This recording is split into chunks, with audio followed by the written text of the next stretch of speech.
Welcome to another episode, Middle Ground with JLE, L.L.C, where we treat you like family. That's the theme song, Detroit Love, off my first album, The JLE Experience. It's awesome. Go get it. I own the music and copyright, so don't mute nothing Facebook. Always got to say that. And it's season 11, episode 12. Wowzers. We got another amazing guest for you today. She got a few things for her name. Let me be our professional. We have an elementary educator, social emotional learning developer, and founder of SEL Leadership, Brittani Mayberry. Welcome to the show. Hi, thank you for having me. I appreciate you sharing your story. First question, what led you to this path? This is kind of a dual answer. First thing, I had a very best friend, been friends over 20 years now, and she was actually teaching in Detroit, mid-20s, and I was having trouble kind of finding where I could fit and just something that I didn't get bored with and that I had an interest in. And I saw how passionate I really struggled with that, staying engaged. But I just kind of would realize and notice like some of the passion she would have behind what she did, even though it was difficult. I could tell for sure she still had a passion for it. So I'm like, hey, I always am up for trying things. So I said, I'll try it. And she had suggested to me, look, well, hey, the best way to know if it's a good fit for you, if you're going to like it, is to find somewhere to be a substitute. And if you can last longer than 24 hours, if you make it a day, it might be for you. But that's the best way to even know if you're going to even make it. Like that's the biggest. You may not even make it that first day. So okay. And I had the worst day ever. When I substitute, I actually walked into a parent kind of going off cussing out somebody else's child over a broken backpack. This is the second day of school. They just threw me into the classroom and said, here's your classroom. And I was like, okay. I had like rips all in my stockings. Like it was like the worst. And I cried at the end of the day. I really did. But what I did realize, and I noticed about myself, is that I wanted to go back. Okay. And I continued to go back. And it was something that really, was just keeping me engaged, and that caught my interest. And I really did definitely see where that passion would come from for education. The other thing is single mother. My daughter's 14. But at around that time as well, my daughter was entering kindergarten, and she was having major behavioral issues. Before she even entered school. And I'm like, what's going on? And so I actually took her to a therapist, psychologist. She was diagnosed with ADHD, ADD. Things I had no idea about. There was not a lot of help from family and friends because, especially around that time, 2013, 14, it wasn't big. It wasn't something that our parents dealt with. Nah. And so, their remedy was, sit down. I'm gonna get this belt. Right? Didn't want to go there, but yes, like Nita. And I'm like, it's something else going on, and that's not working. As a matter of fact, that's making her more angry. Like it's not working. And at school, it was rough. And so for me, I ended up I subbed for maybe about 4 months, and then I was actually given a permanent position to work in the special education department as a peer pro. And that just even piqued my interest even more. And I had to learn how to be able to parent and help my daughter in school who's having these additional issues and things that are not, they weren't common, especially at that time. So that was just kind of a dual interest that did get me into the field of education. Becoming a mom was a big reason for me because I wanted to know what was going on. I wanted to understand the background. So it's definitely helped me, help my daughter and just be a better parent, socially, emotionally, and academically as well. So now, how's she doing now? She just started her first year of high school. Okay. Things are totally different. She's had some struggles here and there. But we're talking about not a day went by in her early elementary that there wasn't a note home or for hitting a child, for being somewhere she shouldn't. At 5 and 6, she had no boundaries. whatsoever. It was literally, and I was by myself. I No, would no. cry a lot. Like it was hard because my daughter she stayed in trouble, at such a young age. And I look at her now and how she's grown, and I have to be honest, at 14, she's doing way better than me. I was doing a lot worse at her age. And so I looked at her today and I was just telling her how proud I was of her because she is really Awesome. she's really come through a lot, and she's doing really well. Really well. And shout out to you because you put that grind in. Yeah. You gotta, the same things that work for us, then they may not necessarily work for your child. And that's what threw me for a loop. I'm like, why is she bad? I'm like, I didn't do this. Mm-hmm. I'm like, what is this? So you definitely, and it's okay. It's okay to get outside help, additional help. Absolutely. And don't be embarrassed to do it. And I'm really, really proud of her. Definitely figure that thing out so you can get to the other side of it. Mm-hmm. For now, sure. What is SEL for leadership?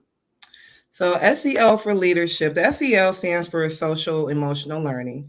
SEL for leadership is a program that I created, and it helps to accelerate school readiness, academic outcomes, and behaviors through social, emotional, and cognitive development.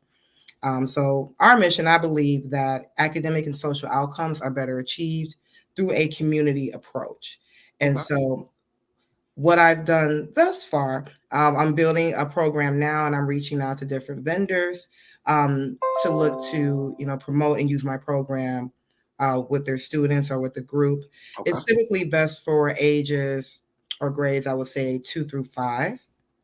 And I've created 2 workbooks. One is a total social emotional learning workbook, and it's built upon the 5 SEL competencies. Mm-hmm. And then I also have just a smaller version, which is called the SEL's Introduction to Self-Awareness. So a self-awareness activity book. Nice. So just different activities. And my biggest focus through the community approach is that if we're expecting the schools to educate our children academically, socially, emotionally, they can't do it all. It has to be an approach. And for me, going through the series of events that I did, my biggest thing is to make sure that parents are informed and that the program is something that the parents can and should be involved with as well. Okay. Well, I don't even answer already. Like certain duties of it. Did someone like go to once you get your awesome website going? Yes. And like, well, what do they do? We say, okay, get the workbook. What else they do? What would that be for somebody? So right now, the introduction to self-awareness, which is the beginner's guide to self-awareness. Okay. I just keep right here. Put it into motion. But nice. This one right now is on Etsy, and it can be purchased for just $5 as a PDF download. The beginner's guide to self-awareness. And so that workbook parents can use at home. It's just about 30 pages, but it goes through different activities for them to build self-awareness, and that is good to work with the parents as well for them to do the workbook with their child. Awesome. Right now I promote more through social media, but I am, as of today, I went and talked to a friend. She has an office space, so I'm looking to work with children in that office space, mainly after school on the weekends. And like I said, I'm also in the works with a couple of different agencies right now to utilize my program. Agencies like Brilliant Detroit, things like that, to incorporate and something they offer to the community. So the students will come in and receive the services. Okay. And definitely email me the link for that. So I don't know if you scroll to my LinkedIn page, but I got to do it for the other 3 shows I did yesterday. I screenshot a picture of my Spotify page for the show. Okay. Then I put in the description everything about it, so I could put that in there.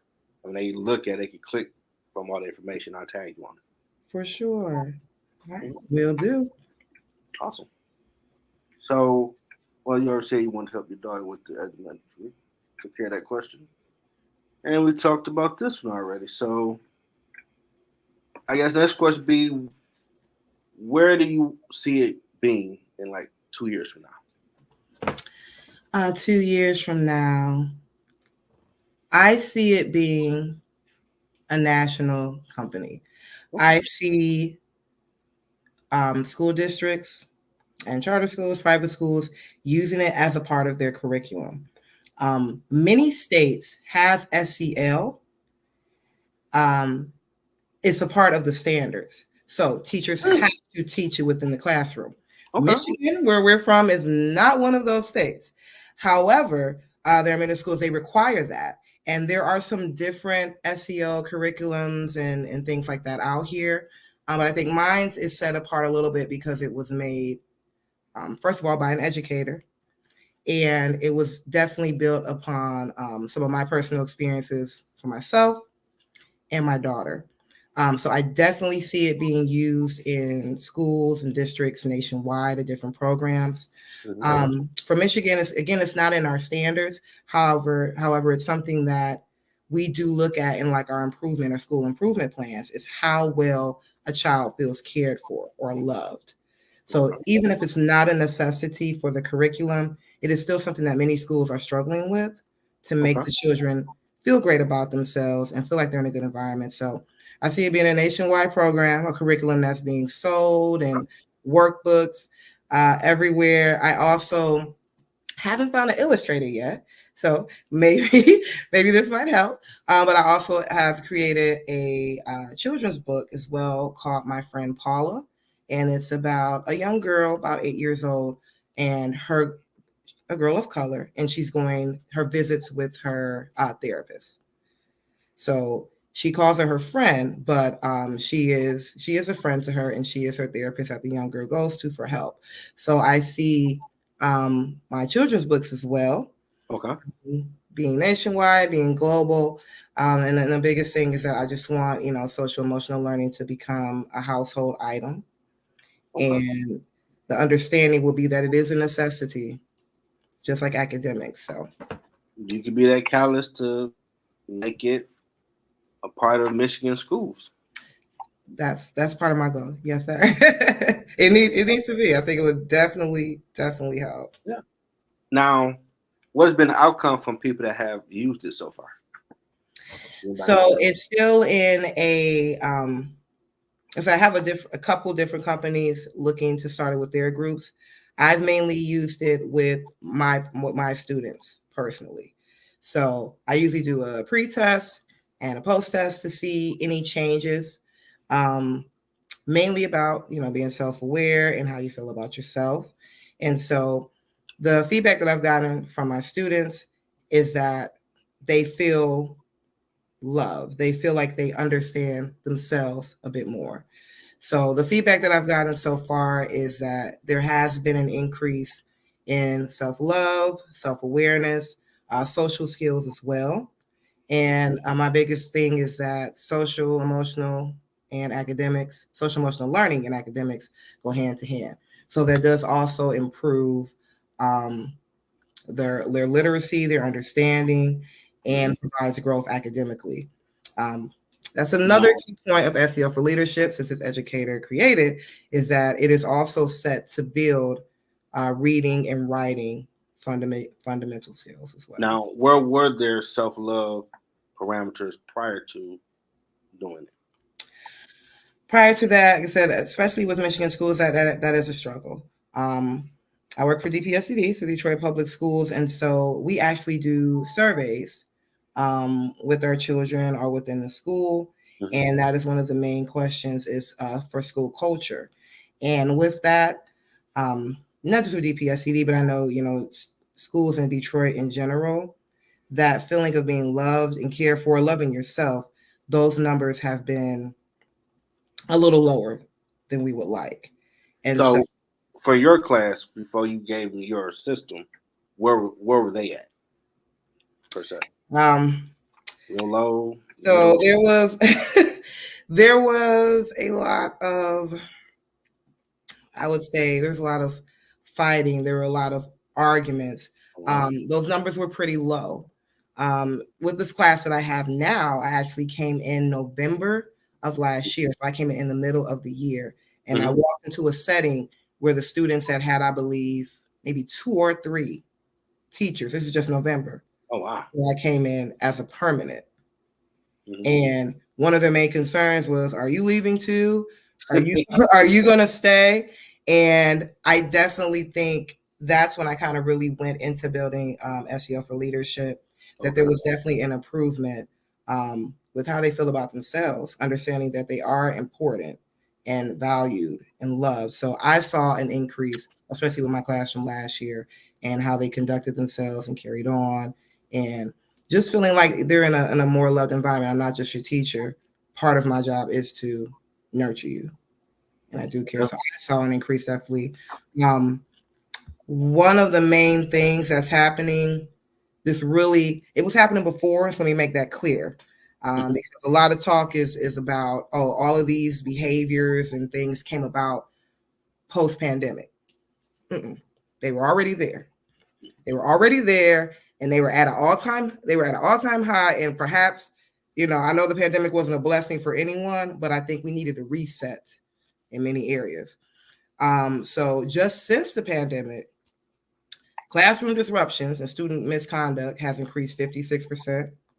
Rowdiness outside of the classroom has increased 49%. Wow. Acts of disrespect towards teachers and staff increased 48%.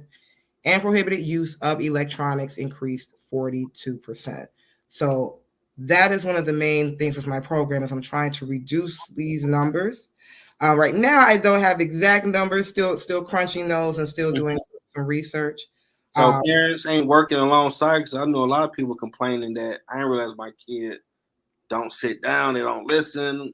Wow. I thought after post-COVID, it'd be more, you do what they tell you to do, I'm come up here. No, it really got worse. The support, and I'm not to rag on the parents, because what I try to make very clear is I'm an educator. I'm also a mother. I'm a single mother. So it's not to, rag on parents or anything like that, but it was really, really, really bad before the pandemic, and it got worse. A lot of families lost support. They lost family members. They lost their grandparents. Homelessness.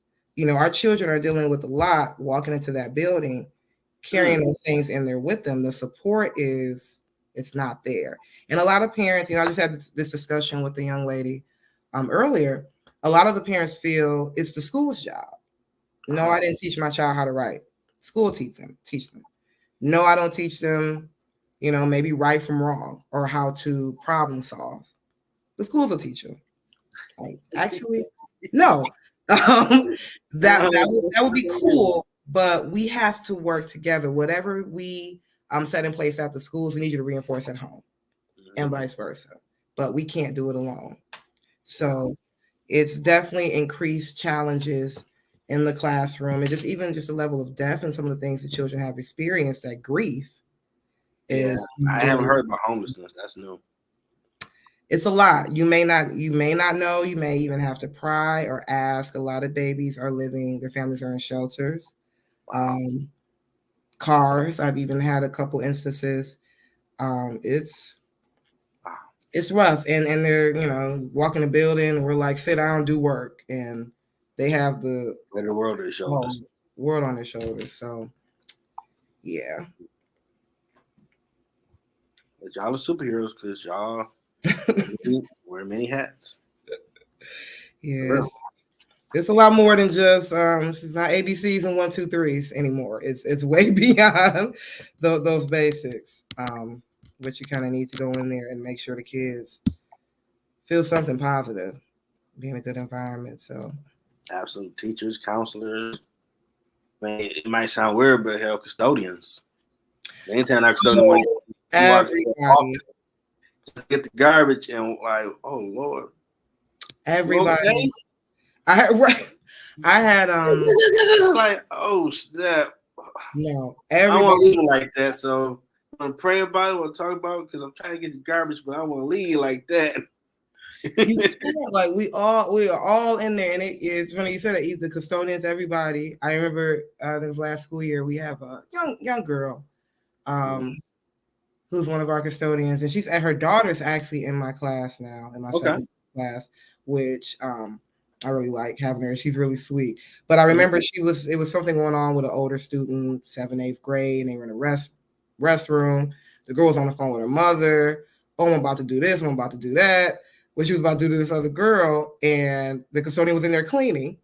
So she heard her and actually, was talking to the mom a little bit. And I remember her saying, "Well, I'll try to do what I can do, but I'm just a janitor here." And I remember I pulled her to the side later, and I'm like, "You are not just a janitor at all." I wasn't getting in on that conversation. I don't know what was going on, but you stepped up and you stepped in to help you. I said, you are way more than that. And I'll never forget the way she said it. Like, I just clean. I'm like, no, you do way more. If you're in this building with us, no matter what you do, you a part of all that we all doing, educating and taking care and looking out for these kids. So we all gotta pick up and help and do our part. And nobody in there is playing a small part. No one. It takes a lot to get them in and out. Mm-hmm. And they little babies with problems. It's a whole nother animal going a grown person like. Yeah. I didn't here for this today, God. I really didn't. I used to say K through 2, and I know a lot of people are like, "Oh, well, you're so good with older kids and you're relatable." And I say, you know what? I'm gonna be honest. I have way more empathy and sympathy when they're down here. Yeah. But when you come up to me, same size, maybe bigger, and run up on me, you gotta suck it up. I'm just being 100. I'm not mature enough for that. So I stick with the little ones because I'm right there with it. You come up and you bigger than me and you 13, you don't get Stone Cold Stunner. Right. And you coming at me with you want a can never open on you doing that. Right, like nah, I stick with the little ones. I stick with the little ones for sure. So. And that was a thing before COVID. Like you see videos like, really? Self-defense is by law. And they're big. And just real talk, even if a child came at me, I would never want, you know what I'm saying? I would never want to have to defend myself against somebody's child. Like, because that's, even if things are going the way they're going, that's still somebody's child. So I just know for me, I'm not mature enough. So I stay the other way. And then I step in every now, I kick it with the middle school girls a little bit, maybe pull them to the side, have a little chat with them. But I stick with the babies. And they try to run up on me too. I've had several instances with that. Oh, wow.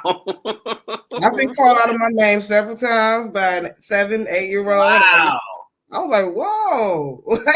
I'm shocked. Like, oh, what? No, people are always shocked when I say that. It's different. I watch Paw Patrol play. I know, right? I'm like, what you say? I'm gonna kick you out the way. You better go. I hear some things from the little ones, but a lot of them too. They're just so they're angry, and they're just so angry. They're frustrated with how things are, and they're taking it out on whoever is there. And that was the biggest thing. Even with SEL, I see that anger and that frustration. Really, some kids, they have the parent. For a lot of them, they together, make your homework done. They fed. They took a bath. That's a lot, and they only 10. And then coming to school, and you like, do this, do that, and they like, well, you the one that's here. I'm gonna take it out on you because I'm here with you right now. Scream inside, like, this is your job. You had us. What you mean you drunk and passed out? Yeah, it's a lot. It was interesting the other day. My principal, he pulled me to the side and he said, "I got a compliment about you today." I was like, "Oh, okay." And he was like, "A parent heard you tell the kids you loved them as you were dismissing them." And I'm like, "Yeah, I tell them that every day." And she's like, he said the parent said they never heard a teacher say that ever in their life. They never heard a teacher tell their students that they love them. And like that, honestly, that compliment meant more to me than, growth in these areas or academics. Like, and he was like, that's one of our main things. We want the parents to see good things here. And he's like, I've never gotten a compliment from a parent saying a teacher said that. I mean, you heard that I graduated in 96, so in the 80s. Teacher might pull out the ruler and get you, but like I do it because I want the best for you and I care for you, and all that. But that disconnect started happening over time. Like, look, I'm here to get my check. I mean, we had a substitute, and when we was acting wild and mad, she sat there like, y'all can be as wild and stupid as y'all want. I got my degree. I don't need this whatever math y'all need to do. And we had a self-check like, hey, y'all got to shut up because she's sitting here reading her book like, right. Like, I'm trying to read, or I'm texting her. Oh Lord, she ain't playing. Like, hey, shut up, man. We need this lesson. My mom ain't gonna kill me because I ain't getting no homework because we wouldn't be quiet. But that's the thing. And I told him, I said, I'm gonna be honest. I said, I know you've heard me and you've seen me, and I never want to put on like I'm just super sweet. Oh, like I'm not. The thing about it is, I check them. I'm checking them constantly. I'm checking you like mama. I'm checking you like grandma. I'm checking you, but I want you to know it is because I care about you. And so sometimes I say I go at them so hard. I make sure every day, if it's in the morning, at night, if it's more than that, I tell them I love them at least once a day, because I never want them to think that I'm trying to something they may feel in other places where they feel abused or traumatized in any way, or like it's just I just want to be mean to you. No, it's out of love. And they're second grade, but I lecture them. They hate it. So it's on me like, why?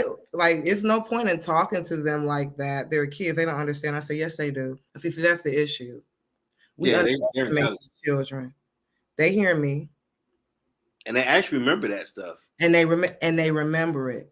The baddest kid remember the ones that were yes, and they will come back like you helped me get it together. I said no. I said that's the thing. So I never want to get it twisted. Like I'm like Mary Poppins in there. No, I'm on them. I'm like I'm like I'm checking them. But that's why I do make sure that they hear it once, twice, 3 times a day. They go home. I love you. Be safe, because I do care about you. But because I don't want you to end up someplace that you were way too valuable to be. So that definitely, but it did feel good to hear that though for a parent, because sometimes the parents just think that we just in there just going off on their kids and mistreating their children. And trust me, anybody still in the classroom in 2023, it's not for the check. Shout out to all the teachers. It's not for the check, and it's not because we hate children. Not for the faint of heart. And it's not to the point where we hate children so much, so I'm gonna go teach because it ain't worth all the other madness. We are there for a care, and so I said it felt good to just let the parent know that we do care. That's awesome. So. Well, we reached the point for you to mark, promote, any and everything you got going on. Okay.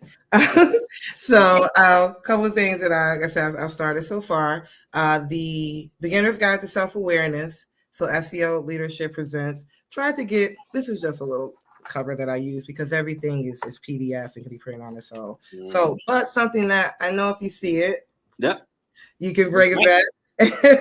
And that one is on Etsy.com. And that's in my store as well. And I'll grab that because I have 2 different names. But it's actually my SEL for Leadership store on Etsy. And so there are a couple other resources I have there as well that are downloadable, even posters for the children's bedrooms, therapy counselor, counselor's office, also for school teachers. And I'm creating more of those documents as well. On to sell for Etsy and Teachers Pay Teachers also. Okay. And like I said, I'm still working on the final major workbook that does all 5 competencies. But I can be reached on different social media outlets, and I am more than excited and willing to send that full workbook to anyone looking just even try it out with your students. It says Etsy is $5. Like you can't really beat that. And it's something you can utilize, and it really, really, really does. And it'll only be $5 for a short time. Things are starting to roll. That'll be changing. So I suggest you kind of grab it now because that's going to change. But I definitely wanted to have that mainly available for the parents as well. I can be followed. I am on TikTok, Instagram, and Facebook. Most of my content can be found on Instagram and Facebook as well, SEL for Leadership, Facebook under my name, Brittani Mayberry, and LinkedIn also. With Instagram and Facebook, I have different posts on there as well with some parenting tips, coaching tips, things you can utilize with your child, mainly with preteens, teenagers. Okay. Some tips as well for behavior, academics, questions parents should be asking the schools, what direction to go in, things that you should be looking for as well. So you have to know the right questions to ask, but definitely things that can help build upon your little leader. So I'm still working on my book to be illustrated, but my friend Paula, Okay. which works with little ones, going to see a therapist because there is no shame behind that as well. Something I try to let people know. I try to normalize mental health resources. I have been in therapy myself for almost 6 or 7 years. So I really try to make sure that I promote mental health awareness in the Black community because we need it. Yeah. And it's okay. It is okay. It is okay with asking for help. It is okay to get those outside resources. And so I'm looking for that to definitely be a staple in our community with that children's book for our little ones and let them know it's okay to go get that help if you need it. And so right now I'm shopping at a lot of different companies and school districts, principals. Hi, I'm here. Deans, There you go. if you're looking to build your school culture, SEL for Leadership would definitely be a program that you would want to invest in. Books are already made, it's a curriculum. I can also train the teachers and do parent. Nice. Do parent programs because it is something that the parents should be doing with their child. The child's evolving and developing. It doesn't help if things are not growing as well at home. So yeah, so different school districts and principals looking to build their school culture, school climate. Definitely, I would love you to reach out to me. LinkedIn, Facebook are some of the best outlets for that. So under my name, Brittani Mayberry, and I think that's about it. Got a lot of good things coming and a lot of doors opening. So I'm really excited about the changes that SEL for Leadership promotes and just normalizing that we all need some social and emotional growth. And so it's not just for the little ones, but it's to help our parents as well. You thought about writing a book? Yes. I just ain't wrong. We're working on those too on the side too. One thing it's kind of connected, but it's not. I am a little over a year sober. Okay. So it's been about I think 15 months for me. I'm sober. I actually attended and became a member of AA, which there were not a lot of people like me there. But I want to make that, normalize that as well to receive that help because there are a lot of women, I know especially a lot of mothers who sometimes we're struggling in how we're raising our children because of the trauma that we're still dealing with. And that has to be addressed as well. And I've also, no shame, for about 20 years, I have struggled with both depression and anxiety. So I'm working on actually a book that's kind of like, it's for adults. I wouldn't say a tell-all, but just kind of giving, some information to help young women on their journey, on their spiritual journey. Mm-hmm. About a year and a half ago when I became sober, I was like at the worst place ever in my life. I had never been that just sad before, ever. And it was like something was just like pulling me to kind of break out of what I was doing. That's when SEL for Leadership started as well. Because for me, there were things that I wanted to do for myself that I was too scared to do. So I'm working on a book for the big girls, for adults as well. And I have also been looking at preparing something for parents to utilize with their children, and also for sure getting that website created to sell my resources, advice, tips for parents and teachers. Anything else? Right now, I think that's it. Oh, I do have a YouTube channel that is documenting my sobriety journey. On YouTube, it's called Blessed and Sober. So that one is pretty new, but it just gives some information on my first 30 days of recovery, actually. So hopefully, just to help anyone who may be going through that as well, and to give support. There's our community also. No, definitely for that sobriety. That's awesome. A lot of people struggling with stuff like that. They are. So that's dope. For real. Thank you. So you told you a superhero.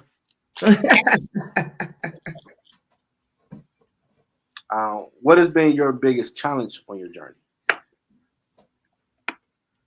My biggest challenge, honestly, has been my battle with mental health and overcoming this battle and still trying to become who I truly want to be, holding my own self back.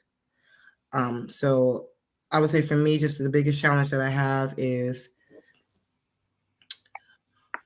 working on developing myself and at the same time healing myself and where I've been.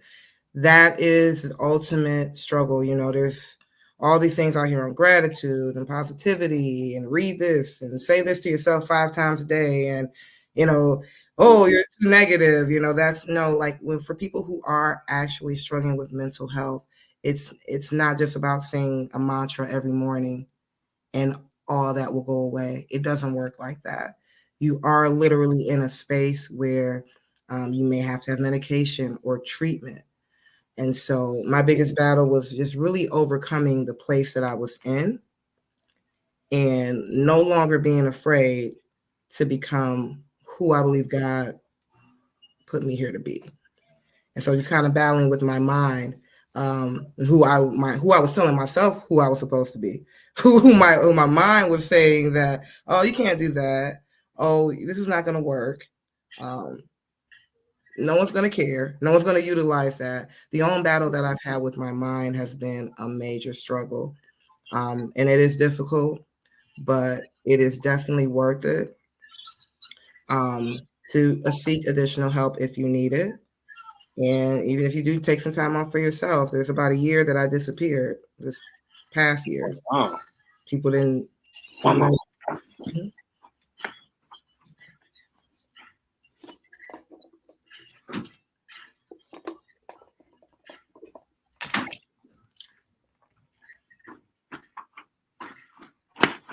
Sorry about that. No problem. Devil try to be a jerk, you just tell him keep moving. We found out he was motorcycle blasting me. Like, okay, so we talking some real stuff. And then somebody's gonna park. You the motorcycle. Close the window. Behind you, the name of Jesus. Eddie, keep moving. Continue, please. But yeah, honestly, my biggest challenge has been myself and holding my own self back, and not on purpose, but because I have really had, I've had a lot of struggles and I wasn't dealing with them. Okay. And so I think I was okay. I was always the one who was like, okay, like, oh, well, this happened, something very traumatizing. Oh, I'm fine. I'm okay. I'm good. And about a year or two ago, everything I think just boiled up, and it was like, oh no, we're here. You didn't deal with any of us. You didn't do it any of, and I literally shut down, and so I kind of disappeared. Today was really cool because I went to go see a friend. She had a grand opening of her business, Urban Education, for parents also. She is she was a reading specialist, so she's opened her own program for literacy for students. I think she has some high school, but mainly K through 8. And her family, who have really been like my family as well, I hadn't seen anyone, and they're like, "Where were you? Or like, what were you doing?" Or I had to disappear, and I never understood that until I really had to go away. No distractions, no questions, Sometimes no it's suggestions. I love my friends and family, but no one telling me what I should do or you don't need to do this. No, I didn't need to hear any of that. I just had to go away and, myself. And so my biggest challenge has been myself. And I've had to overcome my own self. And sometimes you need that so you can hear God give you the instruction on what to do. it was crazy. And people in my life were disappearing first. And I kind of felt like everyone around me was like replacing me. Like, I'm no longer the best friend. I'm no longer the girlfriend. I'm no longer this person. And no, it was God removing and I was like trying to hold on to everybody. Like, well, maybe if I change, if I do this, then they'll come back. Maybe Because if you that won't work for you no more. So you need and to wax on, wax off. it was, I was really messed up. Like, why is everybody? And I was literally like, I need that. Like, nope, you need me. You don't need nothing else. I'm like, why when I'm holding so hard, why is everybody walking away from me? Like, why is everybody leaving me? And one day I remember I looked at my phone just stopped ringing one day. And it's been about a year and a half. It's still unnerving to me. It's still difficult sometimes. I'm getting used to it. But phone was just like this. And I used to complain, like, I don't want to talk to them. I don't want to talk to them. Or why they bothering me? And then when they stop calling, I'm like, but I needed that though. I needed for somebody to want me or want to talk to me. Now I don't have that anymore. And I'm like really uneasy. But that was the thing. I was uneasy with being alone. I was uneasy being by myself. I would hang out with people that I didn't even like just to not be alone. Mm-hmm. And so that has been like one of the biggest things I've just really had to overcome is just what was going on internally and just being okay with being, myself again. I'll never front and lie. It is still a struggle. Mm-hmm. It is, but it's definitely worth the growth that I've seen. And through that silence, SEL for Leadership was created. Through that silence, I gained the confidence to begin to do things that I've always wanted to do. And so through that silence, a lot has come that never alone. Anybody listening, God is always there. He is like a wrestling match. He got his hand like, just give me the tag and I got you. Don't listen to the distractions and all that. Just shake it off. Just tag me and I got you. And even with that, I know it was out of love. I mean, friends and family. And it was funny. I stopped because I used to be a heavy, and this is not to rag on anybody. It's legal here in Michigan. So this is just me. For me, I was a heavy weed smoker, heavy drinker. Oh, I do it all the time back in the day. Heavy, like, and I started dating. It's funny. I started dating someone, and they hated both those things, at least for women, not for themselves. And so I actually became sober for a man. Okay. That I thought I wanted. And as soon as I decided to become sober, I'm like, I'm gonna give all this up. He dipped and he found somebody.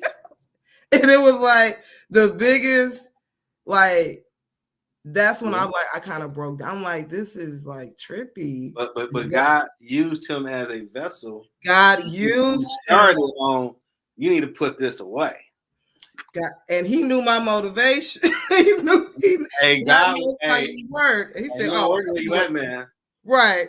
I know what to do. I know you like to, impress, and you think you like him, and he's for you. So you're gonna do what you think he's gonna like. And all the while, he's not nothing. He's not for you at all. But I'm gonna use him. Hey, you'll listen to that. I did a skill set back in high school, and every time I had a knife in my wrist about to do it, my man was Pac Me Against World album. Like, go play that album, put that knife down, because it's gonna work where you are. Well, you listen to Pac, so they gonna play me. They ain't gonna play It Ain't Easy. Go put that down. Go play It Ain't Easy. Then go play After World. You all right? He ain't hearing me yet, but he gonna hear him. So I'm gonna use that to get his mind right. Right. And go to like, that thought come. I need to play some Pac. I ain't feeling this right now. Me Against World. So he gonna use what's there to get you to where he need to move you to eventually be the person you need to be. After all was said and done, I was like, oh. Mm-hmm. I was like, he got me doing ministry right now. I ain't know I was doing. And my dumb butt realized this like a few weeks ago. Like, he got me doing it. What? He will. I didn't realize. Like, all right, you got me. All right, dog. He will find you. He will meet you where you're at, and he knew me, and he said, "Oh, so you're not gonna listen to me. You're not gonna listen to all the other hints or things I'm trying to throw at you. Let me try this." And honestly, like it was, not to dog the person or like that, because we were still kind of cool, kind of whatever. Mm-hmm. But it was like he was actually being very manipulative, and kind of admitted later on, like, because he was like, "Oh, you remind me of someone, and I think weed and alcohol, I think it's going to make you do this and that, and I don't want to deal with that trauma again." And I'm like, you know what? And I remember a conversation with my homeboy Jerome back in 2002 in my Southfield apartment. Lord was just on his head, like, man, you need to start doing what God told you to do. Like, look, my daddy was a pastor. I'm gonna tell you, hook that right and that left God right over there. I did my job. Leave me alone. He was just on my head, like, nope. You start getting real. He was like, you want to do this, you might want to do that. And this big circle he kept drawing was just circling around. Like, if you do his ministry, you could do all that other stuff. Like, man, I'm cool, bro. Gone with that. I ain't got over there in the corner, down on Outer Drive. I did it. Nah, man, if you do this one thing in the middle, all the other stuff will connect. Like, yes.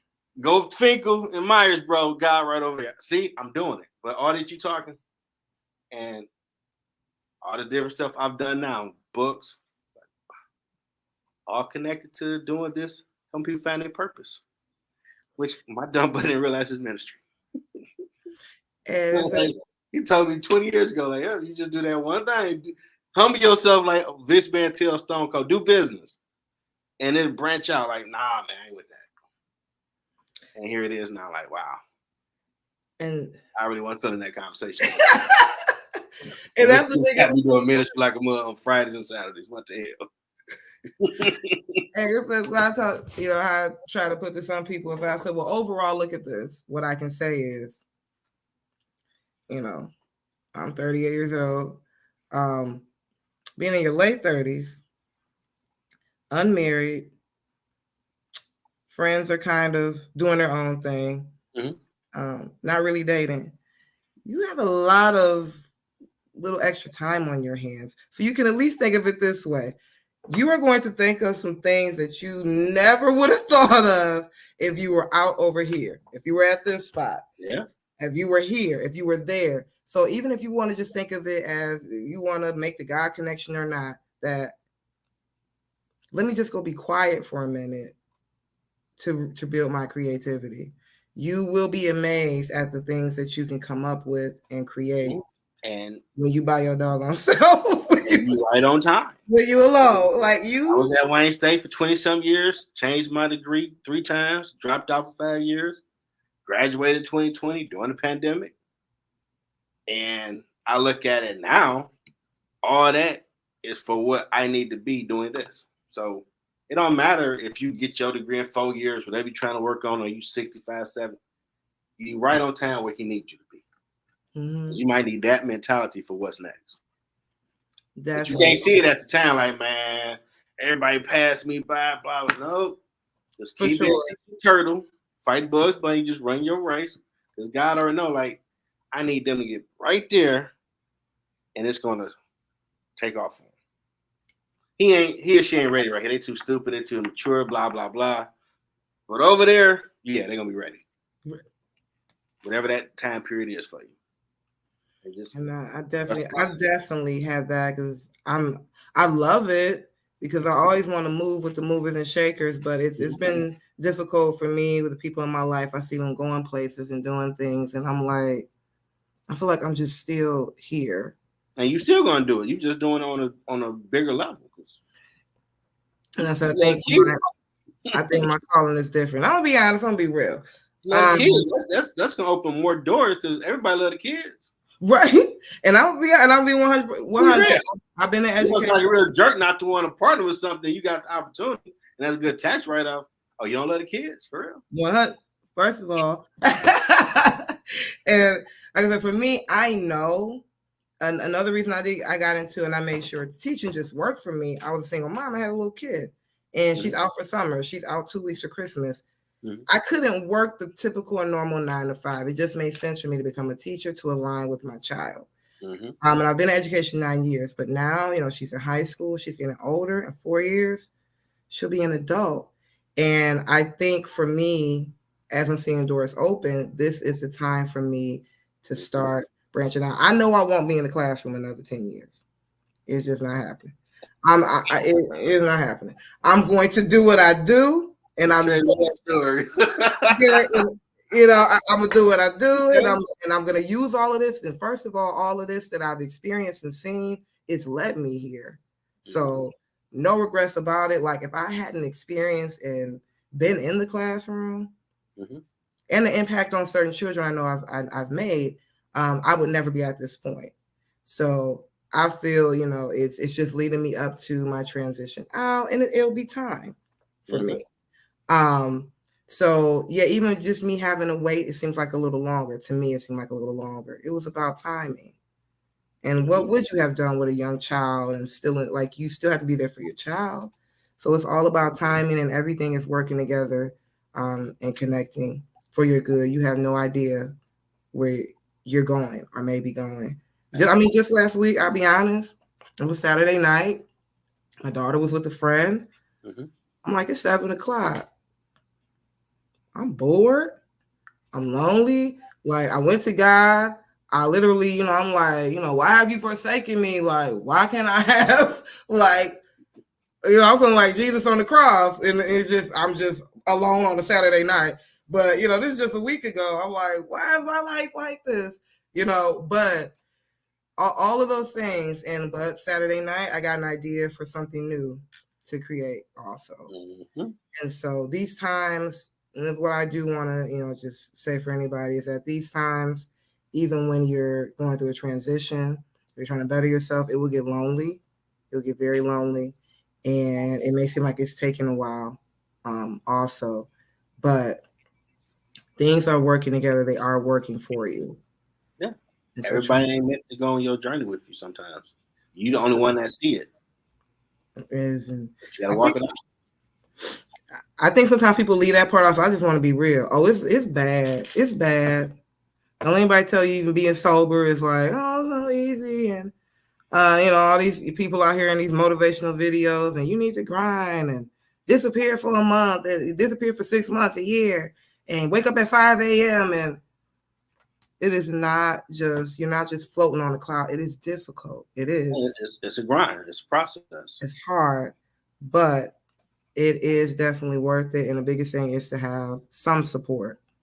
Even if it's just your faith, have some support somewhere. Because you're going to need it. I will say this. Leaning on God and getting out the mud, figuring out a lot of it as you go. You're a different breed of a person. Because everybody can't do it. And you'll talk to people like, I salute. I can't do that, man. That's just too tough. I be watching you. You got me motivated to do something because I'm watching how you moving. Like, ooh, she got sober. I knew she used to be. Woo, she did this. Yeah. Well, it's funny. The question I got a lot of people was, I can do this. I can get on my grind too because I see how she moving. And people, I've had people tell me I motivate them or inspire them to do stuff. I'm like, yeah. You never know. I get on task and I do this. I don't do the whole Tony Stark, put on the board and still watch everything around each other. Don't put the blinders on. Pay attention to everything. Task oriented. Knock it out. Let's get it done. And people be watching. So you never know who's watching. You'll think like, I'm not doing anything of any importance. Like there is always somebody who is watching you though. And like, even thinking to somebody say it to you, or they're just thinking it like I couldn't. Yeah. And some will like, hey, friend of mine went back to school after he retired from the military. Like, I say get your degree. Like, hell, you did I could do it. I ain't know that. Like, yeah. We watching, man. Don't think we ain't watching how you move. Right. I ain't know. No, I'm like these. Like, okay, how I'm a first I gotta get over, I gotta talk to people, stranger danger. I gotta reach out to people. Oh my God. That's not my comfort zone. You ain't be comfortable, bro. Get in deep water and figure this thing out. I gotta talk to people. I don't know what question to ask. You'll figure it out. You was on the school paper once. You got the journal. I put that little gum sprinkle over there. So stop lying. What else you got? I just shut up. No. You're very charismatic. Shut that up too. No. What else? No. I'm being Wallace. Blocking all that garbage you throwing. What else you can't do? Because I put it all there. So stop. You do the show. Don't you live by the tagline where we treat you like family? I told you that. Because that's the sauce. So give me that lip and get to work. Like, man, okay, I'm sorry. I can't. I guess right now, dog. Stop them excuses. Keep going. You're doing good. 31 countries, they watch you. All age group watch you. You nice. So you're on the right track. So come on. You got to push it now, God. Like, well, you got it from the mud. Now you got it right here. It's got to go there. So come on. Don't get stagnant. Don't give me that. Oh man, I'm sick of doing this editing. Hey, part of the process. And I was with a friend today, and they had champagne, and I'm like, oh my God, I want some. And I remember the same friend said to me one time, like, why are you torturing yourself like this? She was like, I don't even know why you're going to AA. She was like, you're not an alcoholic. And she was like, did they tell you that? Or did you tell yourself? I said, well, one thing you learn there, first of all, I had no idea AA was faith-based. Had no idea. Took me to a whole other place to know that it is all about a higher being and helping you through become sober. I said, one of the first things they tell you, I had no idea, right? It's all faith-based. Alcohol and drug, man, they used to have it one in Wayne State, and I'd be pulling trash, and I would hear stories and like, oh my God. Wow. And that's what, because first that's what a friend was like, maybe you're gonna age. I'm sorry to interrupt. I just like, wow.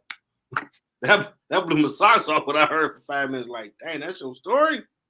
I ain't been through nothing. And that's what will take you even, because I remember the first meeting I went to, I cried the whole meeting.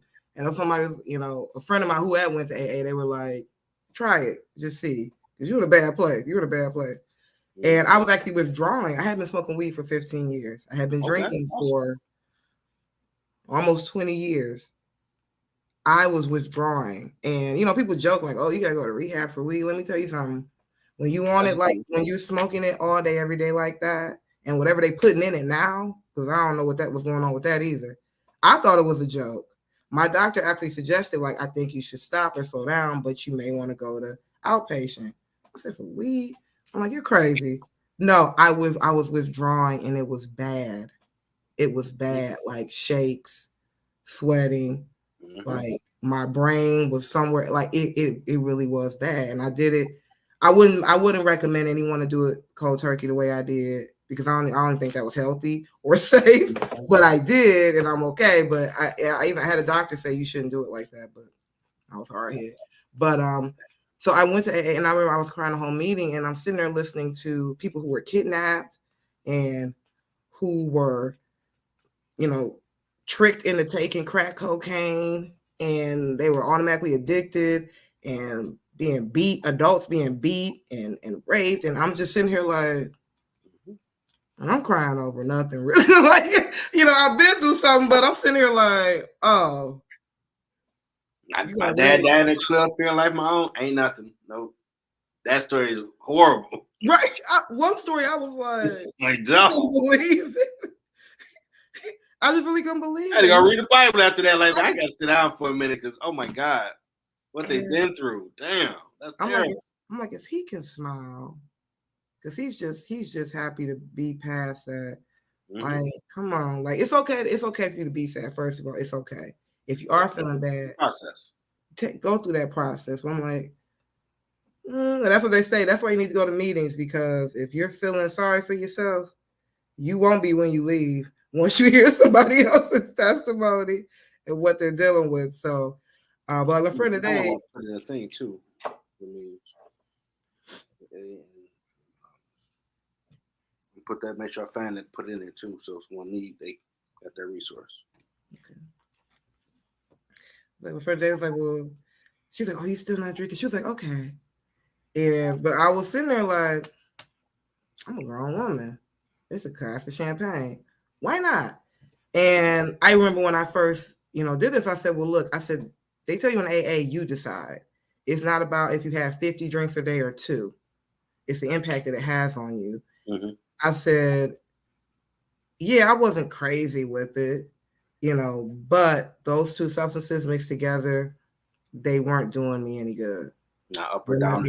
They were messing with my brain. And when you're depressed, when you have depression, you are really, I thought it was helping me. And I have anxiety as well, but I found out when I started smoking weed, I actually was less anxious. I thought it was helping me all those years. But I'm like, oh, I'm not as anxious as I used to be. No, that's making you feel worse. So I told her, I said, yeah, I wasn't a fallout on you, fallout drunk. I said, but it wasn't good for me. I'm an addict by nature. When I find something I like, I'm going to keep doing it. So for you, you can have a couple drinks and be good. For me, 1 glass may emotionally, mentally take me somewhere where I don't need to be. Mm-hmm. And so it's still a struggle. I said 14, 15 months. I mean, I'm like, I'm grown. So you're going to be all right. Right.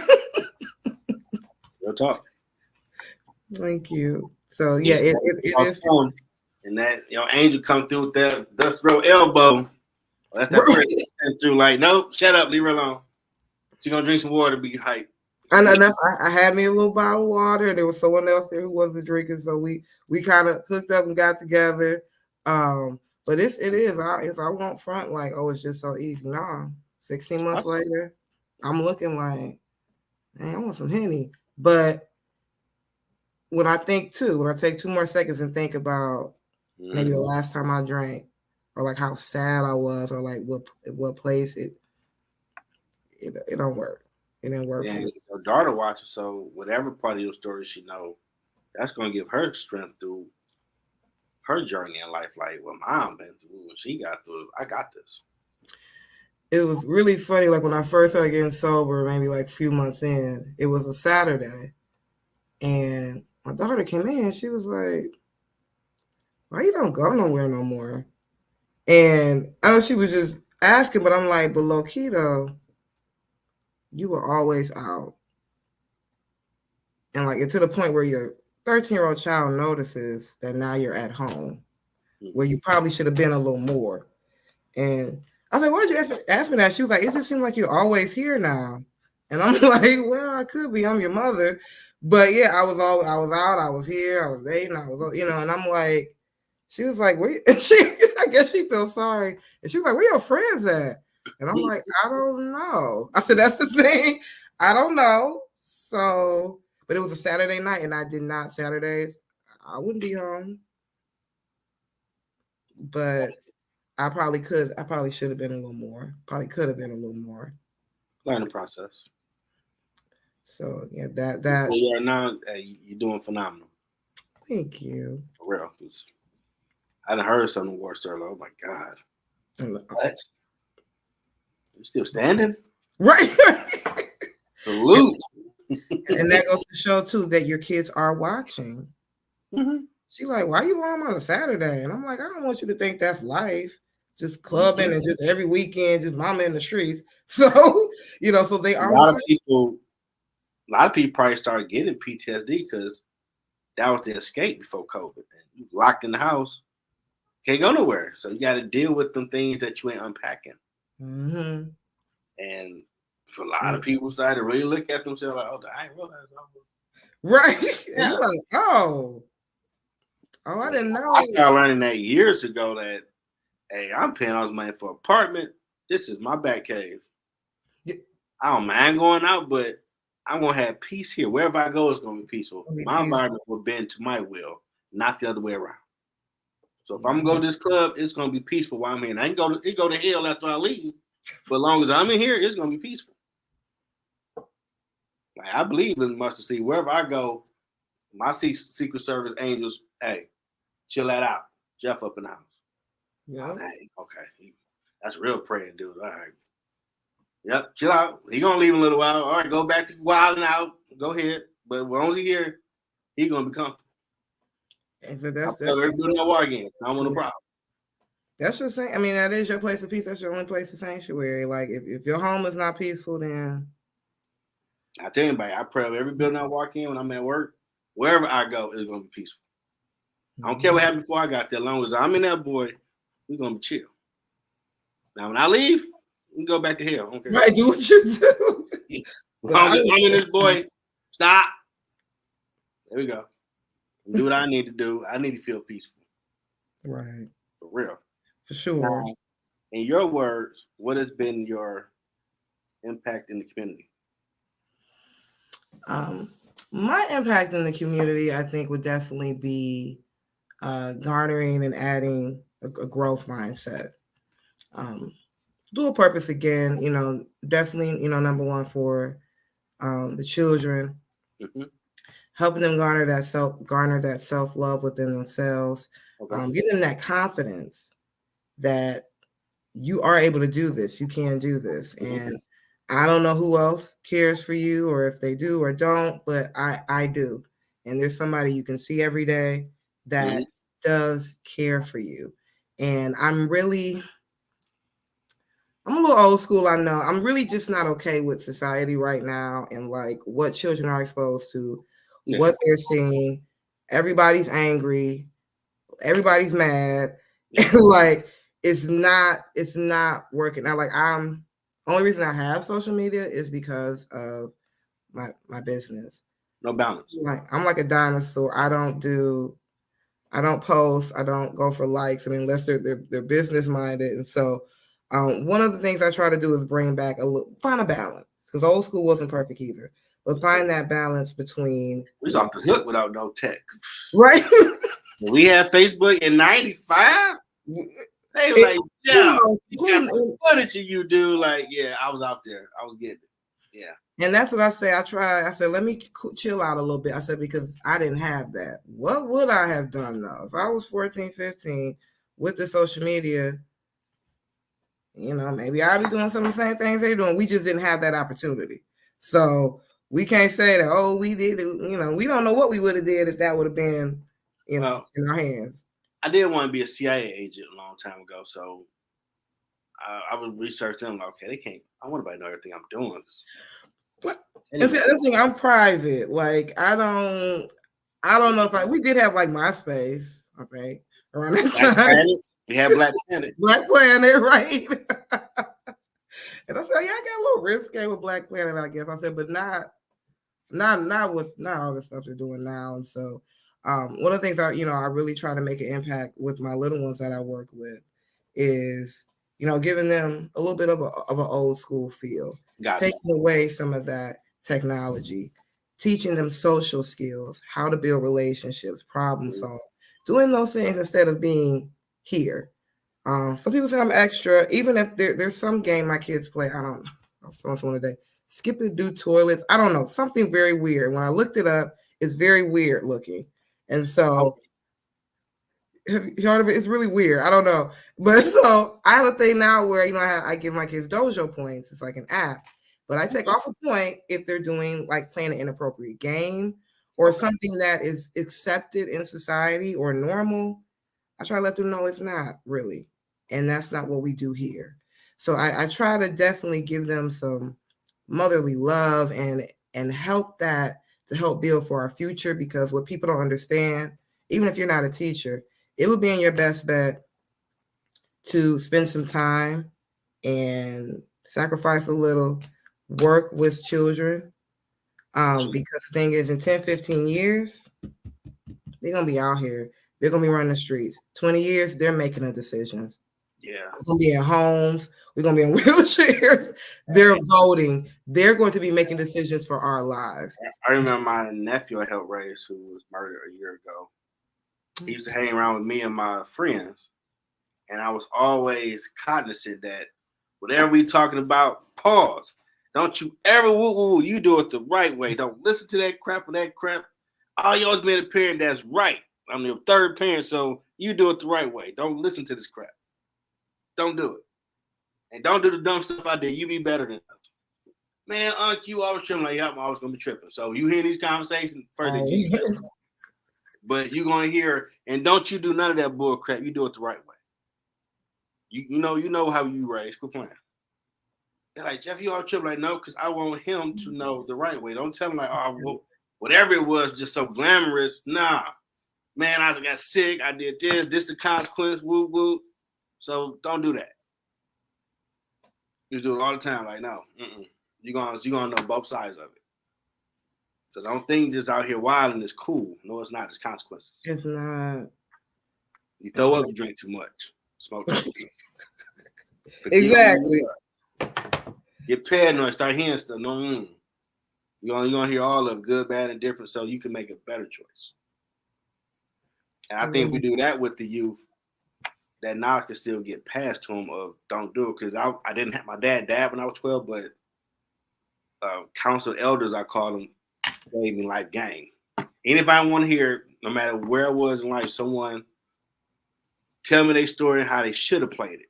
And sometimes I would come across some snail. Like, I remember that old cat with the snaggle tooth. Yeah. Let me try that. All right, that worked. Thanks. At least listen, I don't know if you're full of crap or not, but I can listen to them. Be respectful. Listen. And so even if they listen or not, you try. But a lot of times, actually, even if it's not at that time, it's going to come back to them at another point where they're going to remember what you said to them. I was trying to pay it forward because people, they didn't have to tell me nothing on how to be a decent man. So at least I can do is pay it forward. Whoever come across that might want to listen because today's generation is a little different. Some of them. Right. I tell you nothing. I don't know you old time. Okay. I'll tell you that I'm about to run the red light, but I hope you got some cat-like reflex like Kobe and then flip you jumped over the car because you about to tear your head off. I ain't got nothing to say, man. For sure. And that's that's one of the main things. I try to make sure, even if I'm not feeling my best or it's not the best day for me, that I do, try to give 100% to the children I work with, because the thing is, I'm a parent too, and those are somebody's kids that they're entrusting you with. And so, like I say, even more academics, yes, academics is extremely important, but I really try to push and promote and make sure that I'm putting love out there and putting that into my community as much as I can through the little ones. Then for us big people, kind of the same for the little people, but for the big people, because also working with women especially is a passion of mine, because something that wasn't done with me, nobody talked to me. Okay. Nobody talked to me about anything. The people that did were random, like maybe a teacher saw something not right. But that wasn't even that off. That wasn't as often. But there was a lot going on, but there weren't like any, this is how you should be. This is how you conduct yourself. There was just, if you did something wrong, like I got in trouble. I'm like, well, you didn't tell me the right way to do it. So I don't understand. And so I know with, a lot of women, especially in our community, sometimes we can be misguided. We can be brought up a certain way, due to the beliefs of, our families, our mothers who raised us. And so I really, even for the little ones as well, I really want to push and promote in our community mental wellness and the benefits of it. Even with, the constant weed usage and drinking, even wilding out, and, the way, some people are with their children, or the people fighting all the time. There's some real mental health issues going on there. Yeah, a lot of people fighting nowadays. Yeah, and with the black people, we don't know. We just did. No. We're just humans. We're like everybody else. And there's there's a reason why you smoke 6 blunts a day. Okay. It's not because you like weed. It's the reason why you smoke 6 blunts a day. And you're trying to mask or hide, something else. And so one of the big things I'm trying to do right now is really make sure that I'm, reaching out to my community for the little people and for the big ones as well, so that we do make this, we do make mental health awareness something that we use in our households daily, to recognize it as well, and to, I want to normalize it as much as possible. School that had that number now, 988, if you need mental health help. Yeah, and it's some things are embarrassing to me. I'm getting a little deeper with the book and things like that. I'm gonna get into some things I've really done, and in my life, and things are embarrassing, but I know it's gonna help somebody, because we're not talking. We're talking a little bit. It's getting, you got the better help, you got, the therapy, we're in more commercials. We talking a little bit, but it's still not out there like it should be. And that's because a lot of us were embarrassed. And if anything, my testimony is not pretty, but I hope through, things that I say and working in different programs, that empowers somebody else to feel comfortable to come out, ask for help, and to speak their truth as well. And anybody listening, whatever you've been through, abuse, whatever, or you inflicted it, don't be embarrassed. It's part of your story, but you get help through it. Because it might help somebody else that that might be dealing with it, but ain't saying nothing. Real talk. I even meet some people now who knew me from years ago, and they're like, "You're a teacher?" And I'm like, "Yes." Dang. Oh yeah, and I was kind of like, I know I did some stuff. Like, nah, right? Like, oh, there's no redemption in life, or I've gotten that a few times, and wow, people they just don't care, man. Wow. And I'm like, yes. Dang. Oh well, I mean, I'm just, that's funny, or is it? What are you doing? I mean, people that experience life good, bad, and different are some of the best teachers, because they know. Right. I've been shocked, kind of like, oh, well, you're this and you're that, or seeing you now, like, well, yeah, but there's redemption, there is, and all the time. Definitely with my God. I ain't done with you. Right, like what you done, you can just shake off that paper and it's blank.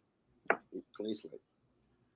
Or I've had some people can help someone else. Like, you've been through all that? Like, yeah. I made it on the other side. You can too. Even when I first had my daughter, like, everybody they didn't say it to me really at first, but I found out later, like, nobody thought I was going to be a good parent. Wow. They didn't think I was going to be able to do it. My mother tried, offered to take my daughter. And I mean, I lived a life, but I wasn't wilding like that, I don't think.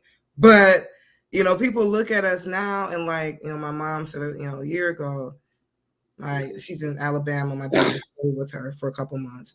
And she was like, I just had to call you and tell you what a good job you've done. And like, she's such a good girl, and she's so sweet. And I took it as a compliment, but I'm not going to lie, it also hurt me a little bit. Yeah. Because you had to stop what you were doing. Like, you were just so overwhelmed by that I actually could pull it off. What I did here. And it's like, I took it totally, but it was also like, I remember some of the stuff that y'all said before, though. And I'm not saying, I love my family. And I ain't saying I did so much better, because she's still in the mix, but I'm like, but yeah, might be a little better than what was going on with y'all. I don't know. So maybe, I don't know if that's so much a compliment, or you're just so amazed, but like, yeah. Well, thank you. So it just shows God hand never left you. And so I think him. Make sure that she was good, to where they can see the fruit that, you were just off the hook, hanging from chandeliers, but you raised a wonderful child. Right. Like, slap me and then give me a compliment at the same time. Okay, that's like, thank you, I guess. But I get it, and I was so much out there. I was just all over the place. I had no sense of fear. I didn't care. And she couldn't have came at a worse time in my life. I was homeless. Just lost my job. I had to downgrade my vehicle. I was in the worst place ever, but I had to grow up. And so I really think God put her, in my life, and gave me her to do something. Because he's like, you just not gonna do nothing, are you? You like nothing. He's not gonna do nothing with yourself. What can I make you listen? Oh, I got it. Bam. Like, this gonna slow you up. And I said, and I listen now. And I remember the other day, I was like 23 or 24, 23 when I had her. I remember telling friends, because none of my friends, had kids or anything really at that time. And they're like, well, you going to go out with us still? Or I'm like, yeah, I'm going to put the baby in the little pouch and we're going to go to the club and I'm going to take the baby to the club with me. I actually said this. This is how I thought life was going to be. And then she got here. I'm like, oh, you for real. You a real baby, real kid. Yeah. And you did try to the club, like, nah, you can't go here like that. Like, I can't take it. And like, I remember my friends looking at me like, nah, I'm just put it in a little pouch. And like, she's not going to slow me down. None. Yes, sis. It will. And it's for the better. It's better. So, that's true. Yeah. Time for that Yoda gang. What advice do you have for someone trying to find their purpose? One of the main things, and I still struggle with it a little bit, but I'm working through it, is you definitely need to go to God, higher being, whoever your higher being is.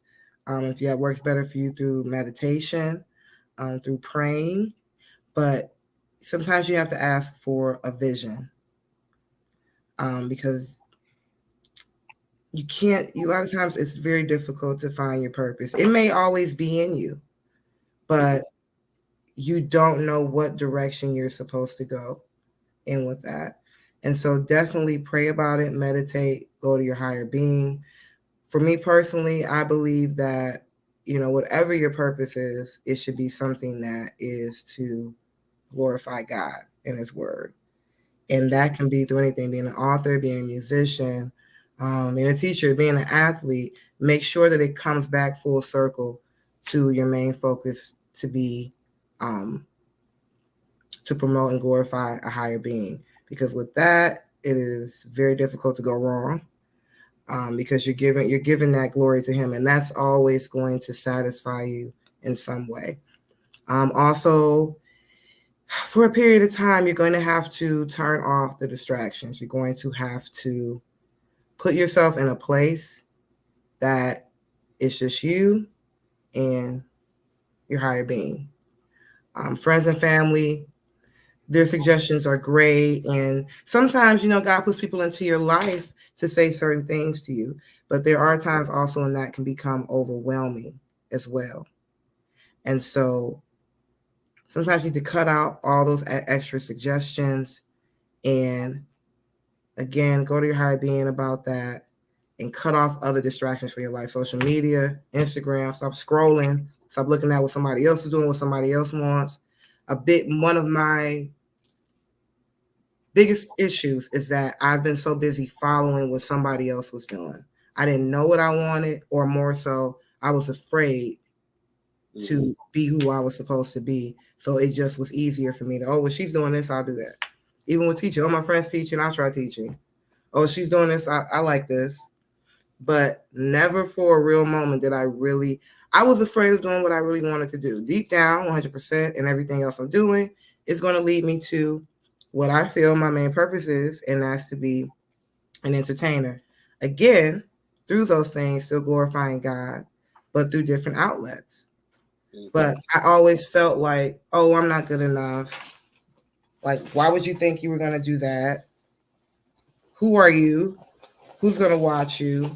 And really quick, something I do want to share that I think is the craziest thing ever. I never knew who my father was all my life. I had been told different things about him, who he was, where he lived, yada, yada.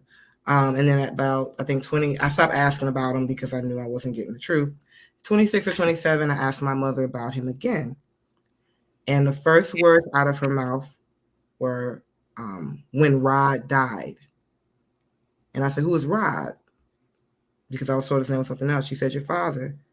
I said, he's dead? Yeah, he's been dead since so-and-so. She said it like I knew. I didn't. And then she went over to this treasure chest she had, and she pulled out a a clipping from the Detroit Free Press. My father was an actor. And so they did a piece on him in the newspaper. Growing up, I loved acting. I loved performing. I loved singing, dancing, creating characters. But I was like nobody else in my family. So I thought something was wrong with me. And so those were dreams of mine. And I just put a top on that. Not happening. Why do you want to be on stage? Why do you want, like, nobody in your family is even like that. And they look at you crazy for being that way. Blessing pass to you.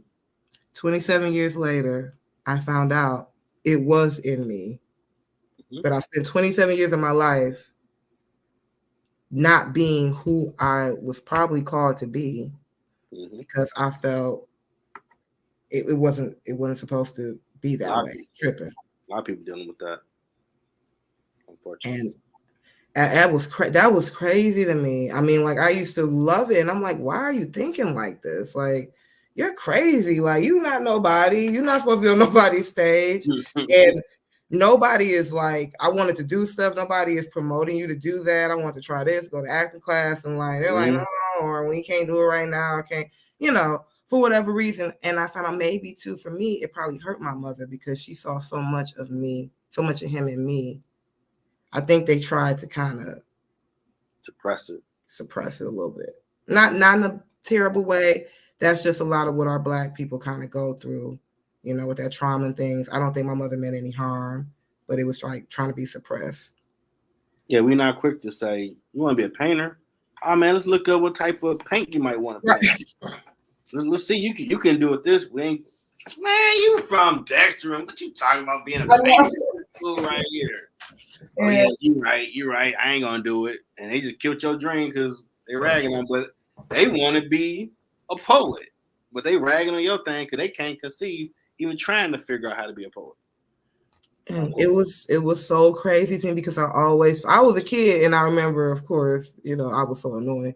But like every Christmas, I would ask for a joke book, and then like the family would get together at Christmas, and I stand on the fireplace or a platform and tell my jokes. And this wasn't in a mean way. I was just being annoying, and the jokes were corny. They like, Brittany, sit down. like, don't tell us no more. That wasn't a mean way. It was just like, girl. But I remember it always being there, but nobody in my family really they're not in that. They do a lot of safe things, and that's not to rag on them. But I was always a little not safe. And I think that just scared my family so bad. Like, why is she like this? And I found out I was completely like a person who I never met, ever. And when I met his family, I looked his family, we did DNA tests, all that, yada. And I found out, my father has been dead since like 96. So I didn't get a chance to meet him still. But like, people loved him so much that they embraced me. They never knew I existed. They said they heard stuff. But because of the love they had for this person, his people, his family have been so loving to me. I look just like, it's creepy. I look just like him. They say I talk just like him. They say my dad. It's creepy. Like, they like your mouth. Like, I remember I met his best friend. I met him one day, and he started tearing up a little bit talking to me. And later on, he was like, I was crying because you remind me so much of him. Mind you, I didn't know this person at all. And so I just say that all to say, don't question what you're feeling. It has been tugging at me for years. I've done jobs here, this. But deep down, I really do know what I was put here to do. But I tried to suppress it myself. Low key, that purpose has probably been tugging at you all your life, and you have been denying it. So stop denying that. Write those things down that you're feeling. Look for a connection within them. I'll say one huge thing also, God has probably been knocking on your door forever. Like, you're supposed to do this. You're supposed to do this. Hello? And you're like, I don't know what my purpose is. And he has been telling you, but you resisted. Oh, yeah, I was that guy all day. And don't. Preaching now. And I'm telling you, I've battled with social anxiety. I've battled with being the weirdest person in the room, people laughing at me, ridicule. I have battled some things, but I don't care anymore. Nah, I want to live that out. So I want to, hopefully this helps someone who is still waiting. Don't worry about it. The reason why you don't fit in because you weren't made to at all. you're uniquely, wonderfully made the way you are. You know, I embrace weird now. You It's are not who you're supposed to be. it's not fun growing up and being a kid. I get it, but really look at what has set you apart, what has made you unique. Stop denying yourself what you love. Yeah, you're right. God made you that way. For a He purpose.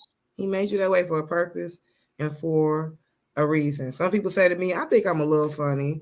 But like people love when I come around, they're like, "Oh, Brittany, you're so funny and entertaining in your face, all your facial expressions, and all of this has always been here." The same stuff that people laugh at me about are the things that have made me different. That could probably make me a little change as well. Hey, all you gotta do roll the dice. See where You it's at. know, so don't get me wrong. I'm still coming out myself, but I'm starting to relinquish that fear. If you feel something's been tugging on you and tugging on your heart for a long time, it's okay. That's probably what you were made to do.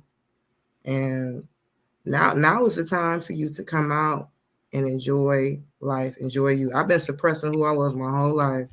And finally, a couple years ago, God put me in such a deep depression because he's like, you gotta stop. Like I put you here to do amazing things. You're doing all right, but like I have a purpose for you to be here, and you're not doing it. And I'm gonna make you do it. I'm gonna take away all your friends. I'm gonna take away this. I'm gonna take away that part. You ain't okay. And you think, oh, you about to do this, and everybody go, no, nobody want to deal with you. No, and it's not. It's because of me. I did it because I gotta get you out of that place that you're in. So talk to God. Quick little recap. So talk to God or talk to your higher being, creator. If you just meditate, Buddha, whoever it is, talk to a higher being, a spirit. Cut out distractions. Number 2. And number 3, stop denying yourself. Listen to yourself. Listen to your heart. Listen to him. Listen to that voice. Listen to your dreams. What do you enjoy doing? I didn't think about it making me money. I like making people laugh. I like telling jokes and being entertaining. What if you could do all of that in God's name? I expect to see a special one day on Netflix. I'm working on a script right now as well. That's on the side, but I'm working on a script. Last week I got the idea to start a script, and I think about, just real quick, there's some things that happen in my life where I'm surprised I'm here. I'm really surprised I'm here. I got that. I'm shocked. But there are other women who would have died or not made it that night. Mm-hmm. And then it's like, okay, you've been sad about it. You've been depressed about it. What else could you do with it? Oh, you can make this funny. Your life is actually more interesting than most shows. If I won't get into where I've been, but hopefully you'll see that soon. But why don't let this pain be in vain?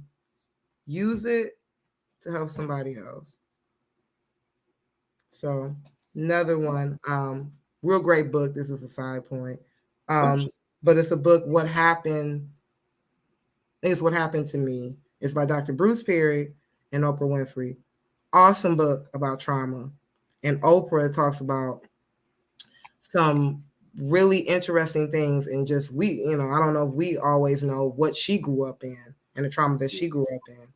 And she said she took those things and she realized that trauma she experienced was so that she could help somebody else. So don't wallow in that pain. Use it. That's how you work against that pain and that trauma. You use it for the good of yourself and others. So talk to your higher being. Cut out distractions. And definitely stop denying yourself what you know that you were truly put here to do. And I truly believe that's how your purpose will be found and how it will come. Awesome. It's purpose in pain, for sure. So how did you like this experience? I loved it. I meet my tagline, make feel like family, feel comfortable, say stuff. You made me feel comfortable. I told you I'd be a little. I'm a rambler, but that's a good thing. That means I felt comfortable.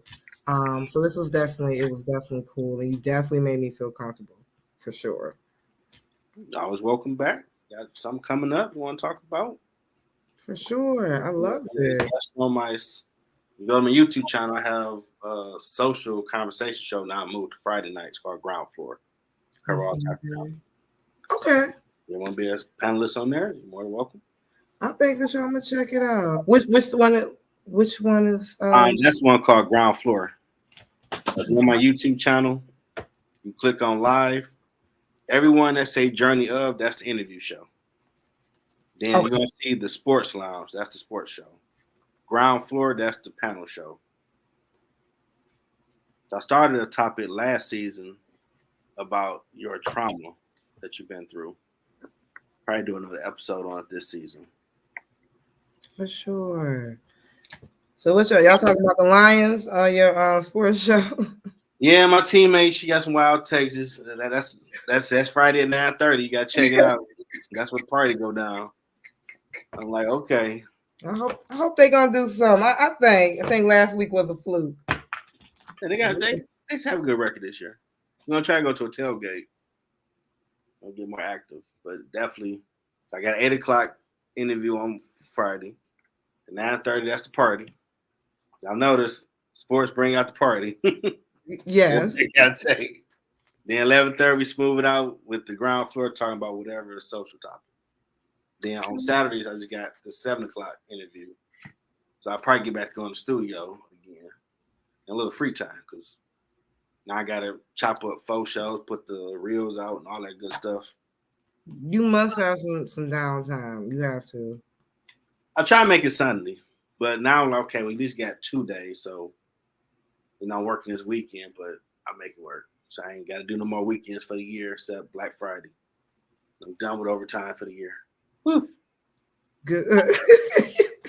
You need to chill because then you find yourself like overworked, and it's like, nah, it's okay. But the craziest thing, whenever I've had those moments, it'll be certain people hit me up with stuff to help me do better. Like on TikTok, my homeboy, like, you need to add these hashtags to get more people. Or my second oldest brother hit me up, and they like the dude got in the DeLorean and went to the future and saw like, God, what you working on gonna blow up, man. This is awesome. I'm like, man, what's the number, dude? Because when you talk, like, you've seen this already play out. What's the number so I can get that $1 billion and I can really do this?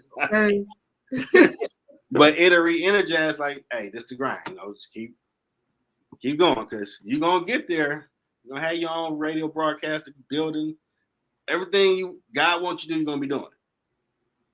Just trust process. Trust process. Trust the process. It's ugly sometimes, but someday I'm like, man, I don't even like doing this, man. I don't want to do nothing. Right, don't want to do nothing. Like, why am I doing this? But like, all right, you gotta be a good host. Be entertaining, be cool, make sure first class treatment, because I'm never perfect, but Middle Ground franchise, all my stuff is. So don't screw it up. You gotta get my mind right. Like, okay. All right. So do you write music too? I got 2 albums out. I want to check it out. If you look up Jeffrey L. Edwards, I have the JLE Experience and JLE World. All positive music, banging beats, gonna change your life. I'll tell you right now. We'll see. Maybe we could collab on something because that's my other little thing that I do. So I'm trying to make. I'm too interested. I'm interested in too many things. So I'm trying to find. And I got 3 books out now. Really? Inspirational book series, #musician thoughts on Amazon. And I was a speaker at a virtual education conference last year. And I just put my speech into a book. Your words can break the cycle. That's on Amazon too. I'm always thinking. I'm always on something. You gotta make it fire. And I gotta do my article because on LinkedIn I have Middle Ground JLE newsletter. So I gotta do my article for the month. Well, you getting it? Grind don't stop. I mean, I remember the Wayne brothers back in the day, like, get up your lazy lima bean. I got fat jobs before I was 6. That was a crazy show, but You like, know that don't work. You know, you do be grinding though when you get grown. When you bought your purpose, you do be grinding. For real. But you know, at least when it's purposeful, there's a little more fun in it. It can also be work, but you found some joy in it. Hey, you gotta find balance. We're than building somebody else, you building your own brand. Yeah, I got 3 companies now. I finally made this a company October 21 when I rebooted the show. Then I made, because I used to be the dude writing songs in high school. Now I have a concert downtown. Female group. This is my boy band group. We are under the Rebel Force Entertainment umbrella. That's the label. I need to make that a real label. Let me see his name. Oh, that's mother company. Yep, it's there. It's real. It ain't fairy tale. It's real. Then I'm like, well, I want to have one thing where this is like the umbrella hookup. What you gonna call it? Now I'm Smallville, so I'm like, well, no, you can't do Let's Corp type stuff because that's probably taken. But you can do JLE Studios Incorporated, yes. So you start putting out flyers that presents all this other stuff. I got 3 companies. Eventually, this thing gonna be where it need to be. It's gonna be like, I'm gonna put my name on a building down at Wayne State for music, broadcast, all that. It's gonna be state of the art. And for like 2 seconds, I'm gonna be a diva. I'm gonna fly from Georgia in 2 minutes. I ain't signing this check, damn it. Hurry up. Chop, chop. Just to have him say, oh God, is he serious? I'm joking. I just want to know what it feels like. We call them divas. I just want to see y'all just freak out for 2 seconds. That's all. I know I've arrived. Then I sign a check. No, we call them divas for sure. They exist. I know you're like, is he serious? But he's saying gonna cut a $10 million check. I think he's serious. How gonna get pie from Georgia in 2 minutes? I don't know. Oh my God! Like, I'm just playing, man. I just want y'all to let me know you've arrived. Cause y'all actually thinking about it. I want. I'm being a butthole right now. I don't want it. I just want y'all to. Oh my God! How can we figure it out? Like, nah, y'all cool. I know I've arrived now because y'all actually thought about how can you do it. There's no way you can do it unless you're the Flash. It's not possible. I can be a butthole sometimes. Sometimes you have to be. Yeah. And I definitely hope you had a great time tonight. I did. Which is phenomenal. Stuff you're doing. And we want to thank elementary educator, social emotional learning developer, future author, and founder of SEL Leadership, Brittani Mayberry, for sharing her journey. Let her know what stuff she's been through. She's coming through it, sobriety-wise, and the weed, everything. Being a great parent, being a leader in our community. Check this out. You want to donate, help her? I'm putting stuff together so you can reach out to her. Check her out. For sure. All right, thank you so much. I know you're welcome. I appreciate you sharing your story. Thank you. Everybody enjoy your night. All you people that ain't gonna go to work in the morning. I'm hating right now. I don't care. Right. Bums. Have a good time. Good night, everybody. Don't forget your beginner's guide to self-awareness. Yep. Be a little leader. Give me that email so I can put that in there too. All right. All right, everybody.